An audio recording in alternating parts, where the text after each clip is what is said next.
అదేవిధంగా ఏవు 34:15 చదవండి అమ్మా. ఏవు 34:15 చదవ త్వరగా.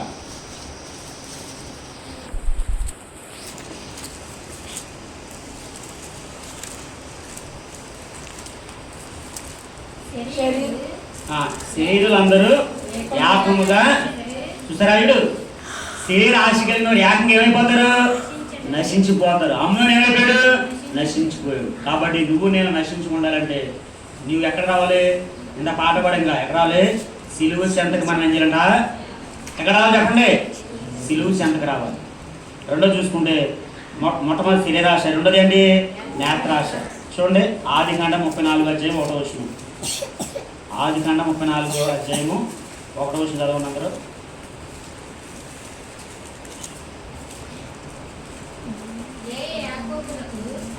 యాకోబునకు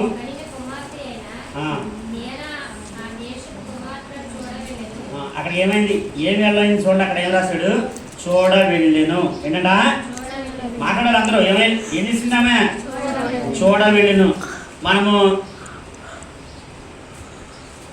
అబ్రహాం లోతు ప్రదేశం చూశాడు. దేంతో చూశాడు చెప్పండి? దేంతో చూశాడు? కన్ను. దేంతో చూస్తావు నువ్వు?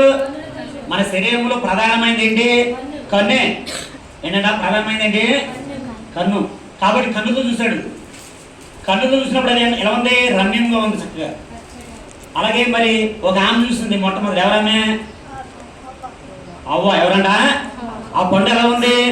చాలాసార్లు చూసింది కానీ రమ్యంగా లేదు. అయితే అప్పుడే రమ్యంగా ఉంది. అంటే ఏం కలిగింది? ఆమెలో ఆశ కలిగింది.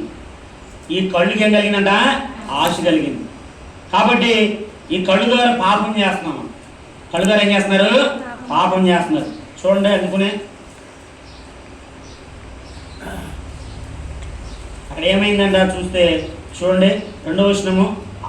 ఆ దేశము నేలిన హివ్వీయుడైన హమోరు కుమారుడకు షెకెము ఆమెను చూసి ఆమెను పట్టుకుని ఆమెతో శయనించి ఆమెను అవమానపరచెను. ఇందాకేమైంది చెప్పండి? ఆమె అవమానపరచబడింది. అమ్నోను ఆమె చెల్లి అనేసి అవమానపరచబడ్డాడు. ఇక్కడ ఏమైంది చూడండి. ఇక్కడ కూడా ఏమైంది? ఎవరు? దేనేమైంది? ఈ లోకంలో ఒక సామెత ఉంది. అరుటాకి వెళ్ళి దేని మీద పడినా, ఒకవేళ ముళ్ళొచ్చి అరుటాకి మీద పడినా ఏంటి ప్రాబ్లం అయింది? అలాగే సంఘములో అది స్త్రీ అయినా, అది యవనుడైనా, యవనురాలైనా ఎవరు అట్లాంటి వారంటే అరిటాకు లాంటి వారు. మనం ఎవరు మనము ఒక స్త్రీకే కాదు అందరికీ. ఎందుకంటే మనం ఎవరము? దేవుని సంబంధించిన కాబట్టి మనం ఎట్లాంటి వారము? అరటాకు లాంటి వారు. కాబట్టి ముళ్ళు ఎవరంటే దుష్టుడు. ముళ్ళు ఎవరంట? కాబట్టి ఒకవేళ మనం అటు వెళ్ళినా ఇటు వెళ్ళినా ఎవరికి పాపం అంటుతుంది? మనకే అంటుతుంది. కాబట్టి ఇక్కడ చూస్తే దేనేం చేసిందంట? చూడ వెళ్ళాను. ఏంటన్నా ఆ ప్రాంతం చూడడానికి వెళ్ళింది. అందుకని చూడండి, మన పల్లెటూరులో ఎక్కువ శాతము ఆడపిల్ల ఉందనుకో, ఒకవేళ ఒంటరిగా వెళ్తుంది అనుకో, ఒంటరిగా కుట్టుకాడ పంపిస్తారా? ఎంత చిన్నపిల్లనైనా ఏం చేస్తారు?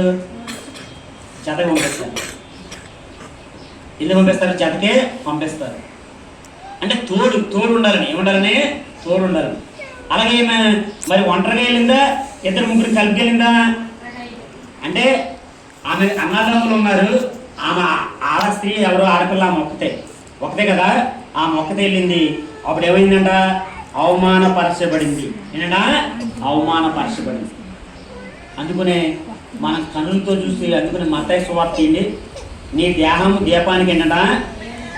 నీ దేహం దీపానికి కన్ను. అంటే నీ హృదయానికి కన్ను ఏంటి? దీపం చెప్పండి, చదవండి, తీయండి. మత్తయి సువార్త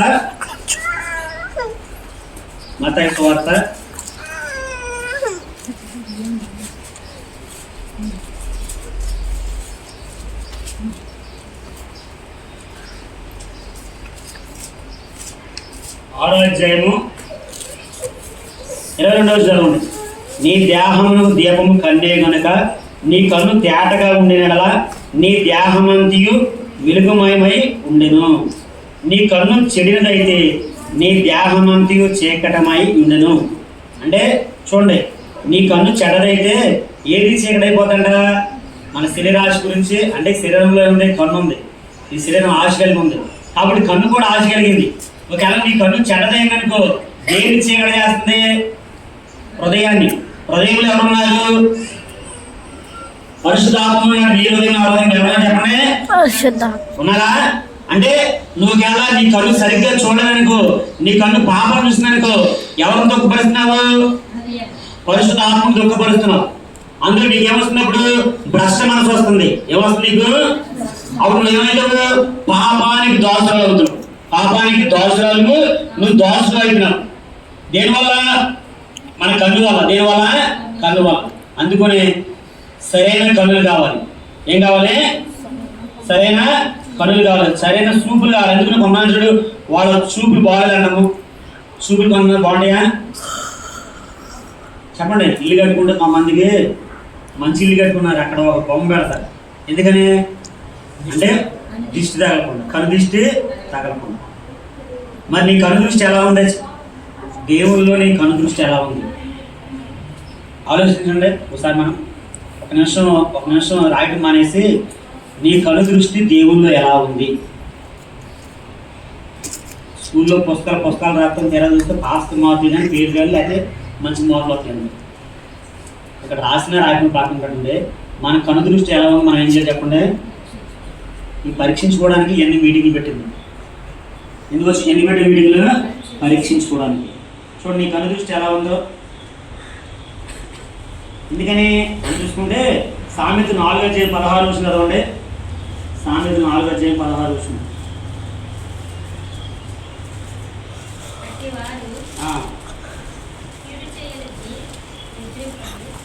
చూడండి. కీడు చేయడానికి చూస్తారు. నీ కన్ను ఏం చేస్తుంది? కీడు చేయడానికే చూస్తుంది. నీ కన్ను పాపం వైపు చూస్తుంది. అసలు నీ కన్ను ఏం చేయాలి తెలిసినంటే ప్రార్థన వైపు ఉండాలి. నీ కన్నులో ఎవరైపు ఉండాలి? దేవుని వైపు ఉండాలి. నీ కన్నులో ఎవరైపు ఉండాలి? పరిశుద్ధ గ్రంథం బైబిల్ వైపు ఉండాలి. అట్లాంటి కన్నులు ఏం చేస్తున్నాయి? లేస్తుందో ఎవరు చూస్తున్నాయంట? ఫోన్లు వస్తున్నాయి. ఎవరు చూస్తున్నాయి? బైబిల్ చూడట్లా. ఎవరు చూస్తున్నాయంట? ఒకప్పుడు మేము చిన్నప్పుడు పెద్ద తెర ఉండేది. ఖాళీ స్థలాల్లో తెరలు పెట్టి సినిమాలు వేసుకోండి. తర్వాత ఏమైపోయింది? గుళ్ళు తెర వచ్చింది. అంటే టీవీలు మన ఇంట్లోకి వచ్చినాయి. ఒకప్పుడు బయట ఉండేవి, ఇప్పుడు ఎక్కడ వచ్చినాయి? ఇంట్లోకి వచ్చినాయి. ఇప్పుడు చిట్టి తెర వచ్చేసింది, మన చేతిలోకి వచ్చింది. ఎక్కడ వచ్చినాడా? ఒకప్పుడు ఎక్కడో బయట ఉండేది, తర్వాత ఇంట్లో ఉండేది, ఇప్పుడు ఎక్కడుంది? చెప్పండి, ఎక్కడుంది? చేతుల్లోకి వచ్చింది. అంటే పాపం ఎక్కడొచ్చింది? చేతుల్లోకి వచ్చింది. నెట్ అంటే ఏంటి?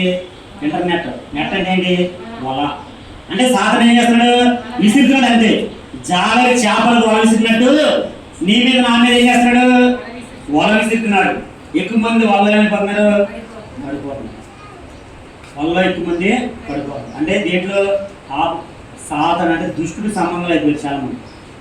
ఎవరు సంబంధాలు అయ్యా మనము? చెప్పండి, ఎవరు ఎలా ఉన్నారు? మీరు ఆలోచించండి ఎలా ఉంటున్నారు అనేది. కాబట్టి మత్తయి సువార్త 5వ అధ్యాయం తీయండి. అంటే కన్నులతో చాలా మంది పాపం చేస్తున్నారు శరీరం వల్ల. అసలు యేసు ప్రభు ఏమంటాడని చూసుకుంటే చూడండి, 5వ అధ్యాయము 27వ వచనం. 27 చదవండి. వ్యభిచారం చేయవద్దని చెప్పబడిన మాట మీరు విన్నారు కదా. నేను మీతో చెప్పినదేమనగా ఒక స్త్రీకి మోహం చూపుచు ప్రతివాడు అప్పుడే తన హృదయమందు ఆమెతో వ్యభిచారం చేసిన వాడను. అందుకని నీ కన్ను తేటగా ఉండేలా నీ హృదయం ఎలా ఉంటుంది? వెలుగుగా ఉంటుంది. అంటే వెలుగాలంటే ఎవరు? చెప్పండి, వెలుగంటే ఎవరు? వాక్యం. యేసు ప్రభు వెలుగా ఉన్నాడు. యేసు ప్రభు నీలో లేదంటే వాక్యం లేదంటే నీళ్ళు ఎవరున్నారు? చీకటి. చీకటి అంటే ఎవరు? పాపం. పాపానికి దోషుడు, పాపాన్ని ప్రేరేపించేది ఎవడు? దుష్టుడు. అంటే ఎవడు? సాతానుడు. అయితే నువ్వు సాతాను ఉన్నావా, నువ్వు దేవునిలో ఉన్న పరీక్షించుకోవాలి. నీ కన్నులు ప్రతిరోజు, ప్రతి దినము, ప్రతి సమయము, ప్రతి సెకండ్ ఎవరు చూస్తున్నాయి? ఎందుకంటే నువ్వు మందిరం ఉండవచ్చు, నీ బాడీ ప్రజెంట్ అవ్వచ్చు, మైండ్ ఆబ్సెంట్ అయిపోయింది. నువ్వు ఎక్కడే ఉన్నావు, నువ్వు ఎక్కడో ఆలోచిస్తున్నావు. వేరే వేరే ప్రదేశాల్లో నువ్వేనా విడిచిపెట్టినాయి అని ఆలోచిస్తున్నావు. చూడడానికి ఎక్కడున్నావు? ఇక్కడే ఉన్నావు అంతే. మా దృష్టిలో నువ్వు ఎక్కడే ఉన్నావు. నీ ఆలోచన ఎక్కడుందో మనకు తెలియట్లేదు. అందుకనే ఆమె దృష్టి అంతా ఎక్కడుంది? ఈ లోకంలో చూడాలని ఆశ కలిగి ఆమె దేనా అటు వెళ్ళింది. చివరికి ఆమె దృష్టి ఎక్కడుంది? ఆమె మీద ఉంది. ఎవరి మీద ఉంది? ఆమె మీద ఉంది. అందుకు ఏమైంది? ఆమె పోడి చేయబడింది, ఆమె అవమానపరచబడింది. అవమానపరచబడింది దేనివల్ల? ఎన్ని చూడడం వల్ల. దేనివల్ల చెప్పండి? ఇప్పుడు చాలా మంది మాట్లాడలే మందిరంలో కానీ బయట కానీ కనుసైగుతో అయిపోతుంది. అంతే, కనుసైగా. మాటలు లేవు, చేతలు లేవు. ఎలాగంట? కనుసైగుతోనే. ఎలాగంట? కనుసైగు. కనుసైగు వల్ల అయిపోతుందంట, వ్యధ పడుతుందంట. ఏం పడుతుంది చెప్పండి? ఉందా లేదు వాక్యము? చెప్పాలి. సామెతలు 11:4 వచ్చింది. 4 వచ్చిన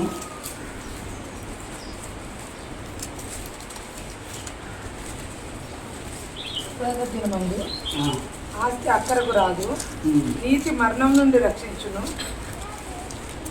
నీతి ఎక్కడి నుంచి రక్షిస్తాడా? మరణం నుంచి రక్షిస్తా. కాబట్టి నువ్వు నీ కన్ను యథార్థంగా ఉన్నాయనుకో, నీ కన్ను నీతివంతంగా ఉన్నావనుకో, నువ్వు మరణావకుండా ఉంటావు.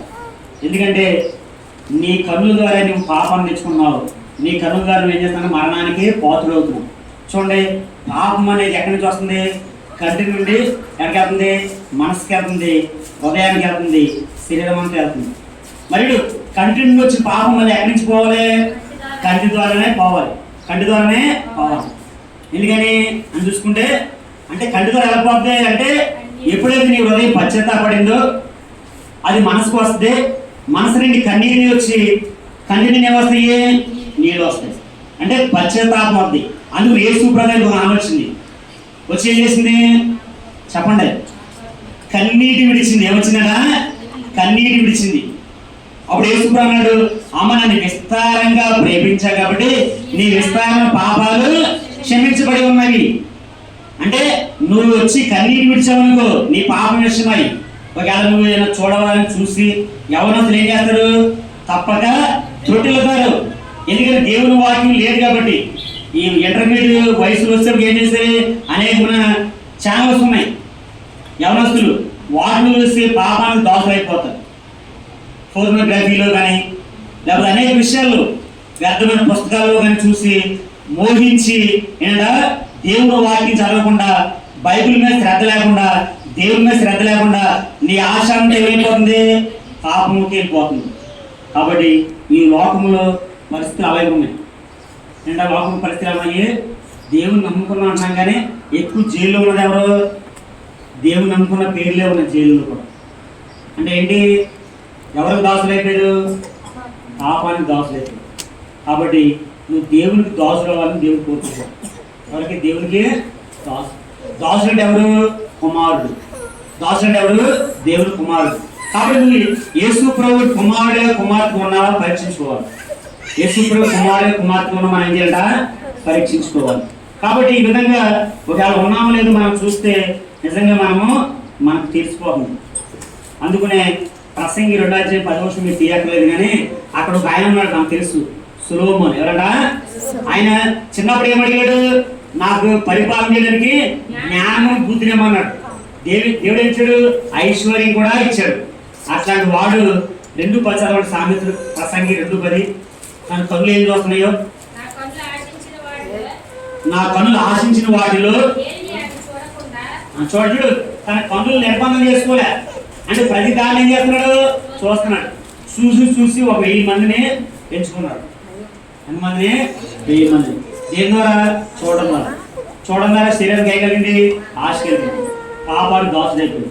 కాబట్టి ఎంచుకుని వాళ్ళందరంట ఏమైపోయారంట అంటే ఆరాధనలోకి వెళ్ళారు. ఆయన ఎక్కడికి బలు? విగ్రహాలకి బలిపేడ కట్టడానికి. అప్పుడు ఏమైపోయాడు? చివరికి దేవుడికి అసహ్యుడు అయిపోయాడు. దేవుడికి ఏమైపోయాడు చెప్పండి? ఏమైపోయాడంట?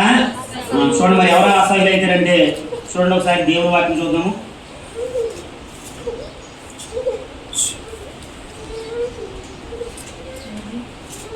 అంటే మనం పాపం చేసాము, దేవుని చేత విసర్జించబడతాము. అప్పుడు దేవుడి మాట మనలో ఉండవు. చూడండి, హోషేయ గ్రంథం 9:17 చదవండి ఎవరైనా. హోషేయ గ్రంథము 9:17. వారు నా దేవుని మాటను ఆలకించలేదు కనుక ఆయన వారిని విసర్జించను. ఏం చేశాడంట చెప్పండి? ఇందాక అమ్మోను దేవుని మాట విన్నాడా? వినలా. దేనా దేవుని మాట విందా? వినలా. అంటే ఎవరు దేవుడు విసర్జిస్తాడంటే నా దేవుని మాటను ఆలకింపలేదు కనుక ఆయన వారిని విసర్జించను. నువ్వు దేవుడి మాట ఇక్కడ ఆలకిస్తున్నావా లేదా దేవుని మాట ఆలకిస్తున్నావా? ఏ మాట ఆలకించాలి మనం? ఈ మాటలు ఏంటి? ఎవరి మాటలు ఇవి? దేవుడి మాట. అందుకని ఒకవేళ దేవుని వాక్యం చూడండి, బైబిల్ చదివితే నిద్ర వస్తుంది మమ్మల్ని. అప్పుడు దాని దగ్గర ఆడుకుంటారు, అన్నీ చేస్తారు. బైబిల్ చదివితే ఏమైపోతుంది? నిద్ర వచ్చేస్తుంది. అలాగే దేవుని సన్నిధిలో కూర్చుంటే ఏమవుతుంది? నిద్ర వస్తుంది. కాబట్టి మరి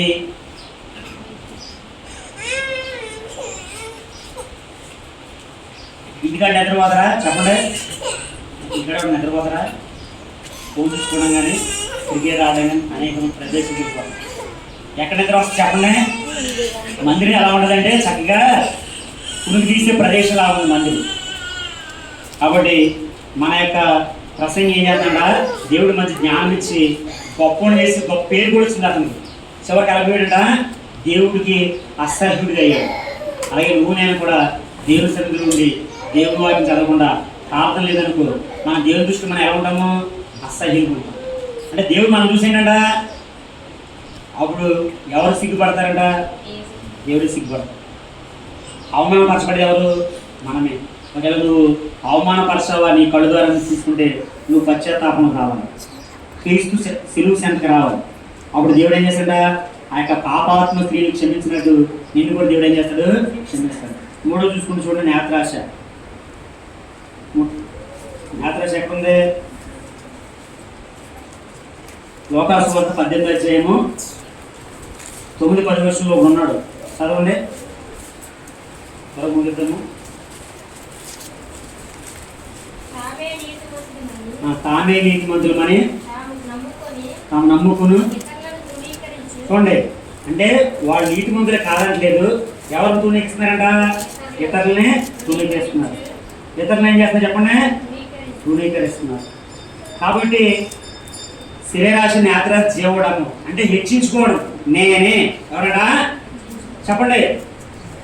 నేనే బాగా చదువుతాను, నేనే బాగున్నాను, నేనే నాకే ఆత్మీయత ఉంది, నేనే రోజు పొద్దున వచ్చి మందిరంలో ఉంటాను, నేనే మందిరంలో పని చేస్తానని ఆశ ఉండొచ్చా? చెప్పండి. అక్కడ ఎవరున్నారు? ఒక పరిస్థితి అన్నాడు. ఆయన ఏమన్నాడు? చదవం చూడండి. ఏమన్నాడు ఆయన? మంచి లక్షణాలు ఉన్నాయి వాళ్ళు మంచి లక్షణాలు ఉన్నాయి. పరిసయ్యుడికి లోబడి దేవా నేను చోరులను అన్యాయస్తులను వ్యభిచారులైన అక్కడ తేడా వచ్చింది దేవుడికి. ఏంటంటే సుంకరం నిలబడి, ఎవరు నిలబడా? సుంకరం నిలబడి. చూడండి, మమ్మల్ని అవమానిస్తారు. నువ్వు బాగా చదవట్లేదురా, నీకు తెలివితేటలు లేవురా, నీకు జ్ఞానం లేదురా అని చాలా మంది అవమానిస్తారు. వాడికి జ్ఞానం ఉంటే మంచిది కాదంటలే, బైబిల్ జ్ఞానం ఉంటే మంచిది. పక్కన అవమానించవచ్చా? వాడేమన్నాడు? నేను చోరుని కాదు, నేను దొంగను కాదు, నేను ఎవరిని కాదు, వ్యభిచారం కాదు, నేను ఎవరిని కాను? చెప్పండి, ఎవరిని కాను? అక్కడ చదవలేదా? అన్యాయం చేయట్లే అంటే నేను దొంగతనం చేయట్లేదు, చెప్పండి, వ్యభిచారం చేయట్లేదు, నేను అన్యాయస్తుని కాను. మరి నువ్వు అన్యాయస్తుడుగా, దొంగవా, వ్యభిచారవా? చెప్పండి.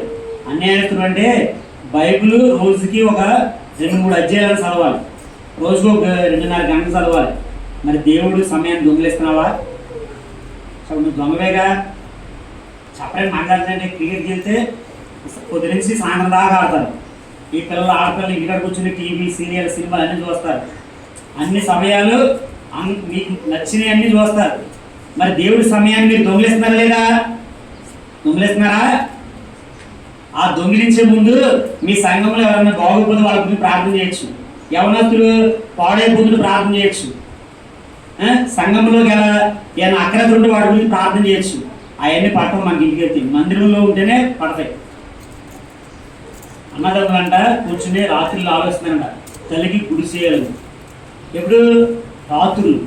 తెల్లారికి ఏమైంది? మళ్ళీ మానేసి వాళ్ళ పనులు వాళ్ళలో ఉన్నారు. మనమంతే. ఇక్కడ మందిరం ఉన్నప్పుడు ఉద్యోగం ఉంటుంది మనలో. దేవుడు వాక్యం చదవాలి, ప్రార్థన చేయాలి. చాలామందినే దేవుడు నడిపించాలి. వెళ్ళి ఇంటికి వెళ్ళిపోయాక బైబిల్ అక్కడ పడేసాక ఇక బైబిల్ తీయం కాబట్టి ఏం చేస్తాము, బాలులు అయితే ఏం చేస్తారు, యవనస్తులు అయితే చెప్పండి స్నేహితులకి వెళ్తారు, క్రికెట్లు వెళ్తారు, సినిమాలుగా వెళ్ళిపోతారు బయటికి. అందుకని దుష్టుడు ఎవడు? కీర్తన మొదలైన ఉంది, దుష్టులు ఆలోచన నడక, పాపులు మారి నిలవక, అపహాసం కూర్చుని చూడన. బైబుల్ ఏది రాస్తుందో అదే చేస్తున్నారు. బైబిల్ ఏముంది, అటు వెళ్ళొద్దంటే అటే వెళ్తారు, చూడొద్దంటే చూస్తారు, చేయొద్దంటే చేస్తారు. అర్థమైంది కదా? ఏం చేస్తున్నారు? దుష్టులు దగ్గరికి వెళ్తున్నారు, స్నేహితులకి వెళ్తున్నారు లేదా? వెళ్తున్నారు. అసలు దుష్టుడు అంటే ఎవరు అని చూస్తే, దుష్టుడు అంటే ఎవరంటే చెడు ప్రవర్తన కలిగిన వాడు, అన్యాయం కలిగిన వాడు, నీచ స్వభావం కలిగిన వాడు, హాని తలపెట్టువాడు, సత్ప్రవర్తన లేనివాడు, దుర్మార్గులు, అలాగే చెడ్డవారు, పాపులు, అపహాస్కులు. ఇవన్నీ దుష్టునికి సంబంధించి, ఇవన్నీ ఎవరైనా దుష్టునికి సంబంధించిన మాట వ్యక్తులు. అందుకనే వాడు ఏం చేస్తున్నాడు, నాలుగు అన్యాయం మీద అంటున్నాడు, నాలుగు విచారం మీద అంటున్నాడు, అలాగే నేను దశమ భాగం కూడా దేవునికి ఇస్తున్నాను అంటున్నాడు. అయితే ఏం చేస్తున్నాడు, వాడిని మెచ్చుకోవచ్చు కాదంట్లా, తక్కువ అవమానపరచవచ్చా? చెప్పండి, అవమానపరచకూడదు. ఎందుకంటే మొదటి వారు కడపడి వారు అవుతారు, కడపడి వారు మొదటి వారు. బళ్ళు వాళ్ళైతే అంటారు కదా సామెత, ఈ లోక నాని సామెత. కాబట్టి నువ్వు నేను కూడా ఒకవేళ నీ ఆత్మీయత ఉందా మంచిది, నువ్వు బైబిల్ జ్ఞానం కలిగావు మంచిది, బైబిల్లో మంచిది, నీకు అన్నీ వచ్చా మంచిది కాదంట్లా. అయితే దాన్ని విడవకుండా నేను గట్టిగా చేపట్టుకోవాలి, విడవకైతే గట్టిగా చేపట్టుకోవాలి. అందుకనే వాడు తగ్గవలసి వచ్చింది, సొంకరేంట ఎచ్చవలసి వచ్చింది. అలాగే సిలువు బలిపేట వచ్చినప్పుడు నువ్వు తగ్గాలి, ప్రభు ఏం చేయాలి, హెచ్చాలి. చెప్పండి, నువ్వు తగ్గాలి, ప్రభు ఏం చేయాలట, హెచ్చాలి. ఆ విధంగా మనం చూసినప్పుడు మనలో, ఎందుకంటే మన శరీరాశను ఏం చేయాలి, సిలువు వేసేసాం. సిలువు వేసిన ఏమైతే అవి చనిపోతున్నాయా, చావట్లా. కాబట్టి నువ్వు మనం ఎంత ప్రతిరోజు మందిరంకి వచ్చి ఆదివారం దేవుని సన్నిధిలో ఉండి ఆరాధించినా కానీ, తర్వాత ప్రతి యవనస్తుల మీటింగ్కి వచ్చినా కానీ, VBSకి వచ్చినా కానీ ఎంతో ప్రయాసపడుతుంది. ఇక్కడ మేము చాలా మంది కూడా వస్తున్నాం. ఎంత ప్రయాసపడినా కానీ మనలో క్షేమ పుట్టినట్టు ఉంది. క్షేమ పుట్టితే తక్కువ చేస్తాం, లేచిపోతాం. అవునా? అలా లేస్తలే మీరు. కాబట్టి నీలో నాలో ఏ ఆశ కలిగి ఉండాలి, దేవుని ఆశ కలిగి ఉండాలి. చెప్పండి, ఆయన ఏ ఆశ కలిగి ఉండాలి, సొంతలాగా ఎలా ఉండాలి మనము, చెప్పండి, సొంతలాగా ఎలా ఉండాలి, తగ్గింపులాగా ఉండాలి. ఏనా దేవా ఆకాశం వైపు నేను చూడట్లే, ఎందుకంటే ఆకాశం ఎవరి సింహాసనము, దేవుని సింహాసనం. అంటే దేవుడు చూస్తున్నాడని అర్థం. భూమి ఎవరు, ఆయన పాదపీఠం. కాబట్టి అందుకునే ఆకాశం వైపు చూడలేకపోతున్నాడు, భూమి మీద ఉన్నాడు. కాబట్టి ప్రభువుని అడుగుతున్నాడు నన్ను క్షమించమని. కాబట్టి నువ్వు నేను కూడా ఏం చేయాలంట, ఒకవేళ నీరు శరీరాశ ఉన్నా, నేత్రాశ ఉన్నా, జీవుడమ్మ ఉన్నా. ఒక ఆయన ఉన్నాడు, ఎవరు, నేను ఎన్ని బాగా కట్టించాను అనుకున్నాడు. ఆయన ఎవరు, ఎవరైనా ఏమైపోయిందంట, దేవుడు ముందే ఇప్పుడు హెచ్చరికిచ్చాడు దానియేలు ద్వారా. నువ్వు ఎలా ఇలాగ నువ్వు నేనే కట్టించానని అనుకున్నావు అనుకో, నువ్వేమైపోతావు, పశువులు అయిపోతావు. ఏమైపోతావు, చాలా మంది పశువులాగా ఉన్నారు మందిరంలో ఉండి. చదువు లేని వాడు పశువు అంటారు. ఇప్పుడు చదువు ఉన్నవాడే పశువు, చదువు ఉన్నవాడే పశువులాగా మూర్ఖులాగా ఉన్నారు. కాబట్టి మనం దేవుని చెంతకు వచ్చి మిమ్మల్ని సువార్త ద్వారా, సువార్త దండయాత్ర ద్వారా, VBS ద్వారా, యమనస్తుల ద్వారా, అనేక మీటింగ్ల ద్వారా మిమ్మల్ని ఆత్మలో ఎదగాలని ప్రయాసపడుతున్నారు సేవకుడు. మనం ఎలా ఉన్నాము అంటే దేవుని సంతోషపరచాలని. ఎవరంట, ఎందుకని నీ దేహము దేవుని ఆలయము. నీ దేహం ఏంటంట, దేవుని ఆలయము. మరి దేవుని ఆలయాన్ని పాడు చేస్తే ఎవరు పాడైపోతారు, చెప్పండి, ఎవరు పాడైపోతారు? ఎందుకంటే దేవుని ఆలయాన్ని అమ్నోను పాడు చేశాడు. ఏమైపోయాడు, అమ్నోను ఏమైపోయాడు, మరణం అయిపోయాడు. అలాగే దీన అవమానపరచబడింది, ఆమర ఏం చేశాడు, చనిపోయాడు కూడా. యోగా ఏం చేశాడు, అన్నదమ్ముల దగ్గర ఏం చేశాడ, చంపేశాడు. అలాగే చూసుకుంటే ఈయన పరిశీలన ఏమైపడ్డాడు, అవమానపడ్డాడు, అంటే తగ్గించబడ్డాడు. కాబట్టి నీ జీవితం ఎలా ఉందో నువ్వు పరీక్షించుకో. నువ్వు మందిరానికి వచ్చి దేవుని సన్నిధిలో ఉండి నువ్వు దేవుని సంతోషపరుస్తున్నావా, లేకపోతే సాతాన్ని సంతోషపరుస్తున్నావా? నువ్వు దుష్టుని సంబంధం ఉన్నావా, దేవుని సంబంధం మనం పరీక్షించుకుంటే మనం ఎటువైపు ఉన్నామో అని మనకు తెలుస్తుంది. ఒకవేళ నువ్వే తగ్గించుకున్నావు అనుకో, చూడ సంసోను ఉన్నాడు, మంచి జ్ఞానం కలిగిన వాడు, మంచి బలం కలిగిన వాడు, దేవుళ్ళు నమ్మకం ఉన్నవాడు. చివరికి ఏమైపోయాడు? కనులు చూసి ఆశించి దిలేలా తోడ మీద పడుకున్నాడు, నిద్రపోతున్నాడు. తన యొక్క ఇచ్చిన దాన్ని ఏం చేశాడు? పోగొట్టుకున్నాడు. పోగొట్టుకుని చివరికి ఏంటంట, దేని చూసాడు? ఆ కళ్ళు ఏం చేశాడు? పీకి వేయబడ్డాయి. చివరికి అప్పుడు అన్నాడు, చివరికి ఏంటంట, దేవుని దగ్గరికి వచ్చి నన్ను క్షమించమన్నాడు. క్షమించమన్నా లేదా? క్షమించమన్నాడు. అంత ముందుకన్నా చంపిన వారికంటే మరీ ఎక్కువగా చంపాడంట. ఆ దావం గుళ్ళ కట్టేసినప్పుడు అప్పుడు బలం ఇస్తే దేవుడు ఏంటంటే లాగేటప్పటికి ఏమైపోయిందా? అవి పూల పడ్డాయి. అనేక మంది ఏమైపోయారు? చనిపోయారు. అంటే చివరిలో కూడా ఏమొచ్చింది? ఆయనకి పశ్చాత్తాపం కలిగింది. ఒకవేళ ఇదే నీ చివరి రోజేమో, ఇదే నీ చివరి రోజు, ఇదే చివరి గంట, ఇదే చివరి సెకండ్, ఇదే. ఎందుకంటే మన యొక్క తలంపు ఆలోచనలు మనం బ్రతుకుతాం అనుకుంటాం, కానీ మన యొక్క జీవితం ఎలా ఉంటుందంటే నీటి గొడవ వంటిది. మన జీవితం ఏంటంటే గడ్డి పువ్వు లాంటిది. ఎప్పుడు వాడిపోద్దో మనకు తెలియదు, ఎప్పుడు వాడిపోద్దో మనకు తెలియదు. అందుకని ఒకవేళ నువ్వు రక్షణ పొందలేదా, ఇదే గొప్ప అనుకూల సమయం. ఒకవేళ బాప్తిస్మం తీసుకోలేదా, ఇదే గొప్ప అనుకూల సమయం. ఒకవేళ బాప్తిస్మం తీసుకుని రక్షణ పొంది నువ్వు దేవుళ్ళు సరిగ్గా నిలబడలేకపోతున్నావా, ఇదే గొప్ప సమయం. కాబట్టి సరి చేసుకుని దేవుళ్ళు నమ్మకంగా జీవించాలి. ఎలా జీవించాలంట? నమ్మకంగా జీవించాలి. అంటే దేవుడు చూసినప్పుడు ఎవరికి ఎలా కనిపించాలి? మనం దేవునికి నమ్మకస్తుల్లా కనిపించాలి. ఎలా కనిపించాలి? అలా నమ్మకస్తులు కనిపిస్తే మన సేవకుని కాదు కానీ ఎవరో సంతోషపరుస్తామో, అంటే సేవకుని కాదు, తల్లిదండ్రులు కాదు, సంఘాన్ని కాదు, కానీ ఎవరు సంతోషపరుస్తాం మనము? అందులో సొంత ఎవరు సంతోషపరిచాడు? కాబట్టి నువ్వు నేను దేవుడిని సంతోషపరచాలని అందులో దేవుడు మన కొరకు లోకానికి వచ్చి ఆయన శరీరాన్ని తూట్లుగా చేసుకుని, ఆయన శరీరాన్ని మాంసం ముద్దగా చేసుకుని, ఆయన ఆకాశము నిలబడి, ఆయన యొక్క మన కళ్ళు పాపల కొరకు ఏంటంటే ముళ్ళకీరని పెట్టించుకున్నాడు. మన చేతులు చేసిన పాపల చేతుల్లో మేకులు పడించుకున్నాడు. మన కాళ్ళు చేసిన పాప కాళ్ళలో మేకులు పడించుకున్నాడు. మన హృదయం ఏంటంటే మోసకరమైనది. నిన్నే మోసం చేసేది ఎవరో మోసం చేయట్లే, నీ హృదయం నిన్ను ఏం చేస్తుంది? మోసం చేస్తుంది. నీ హృదయం ఏం చేస్తుంది? నిన్ను మోసం చేస్తుంది. కాబట్టి ఎన్ని పాపాల కొరకు యేసు ప్రభు ఏం చేశాడంట? ఆయన పాపాలు, మన పాపాలు ఆయన వీటి మీద చేసుకుని నీ కొరకు నా కొరకు చనిపోయి సమాజపడి తిరిగి లేచి పాప ప్రయాణంతో పోరాడుతూ మనల్ని పిలుస్తున్నాడు. ఎలా పిలుస్తున్నాడు? ప్రయాసపడి భారం మోసు సముద్రానికి. అంటే మనలో ఏమున్నాయి? పాప భారాలు ఉన్నాయి. ఆ పాప భారాలు ఏంటంట మనలో ఎక్కువ ఉన్నాయి, ముళ్ళు ఎక్కువ ఉన్నాయి. కాబట్టి దేవుడు మనం పిలుస్తున్నాడు. ఇప్పుడే అనుకూల సమయం కాబట్టి పశ్చాత్తాపడి వాటిని విడిచిపెట్టి దేవుళ్ళు ఉంటే ఇంకా మనకి నమ్మకమైన వారికి ఏంటంటే మెండైనా దేవుళ్ళు కుమ్మరిస్తాడు. ఈ వాటిని దేవుడు చూసి మోకరించండి.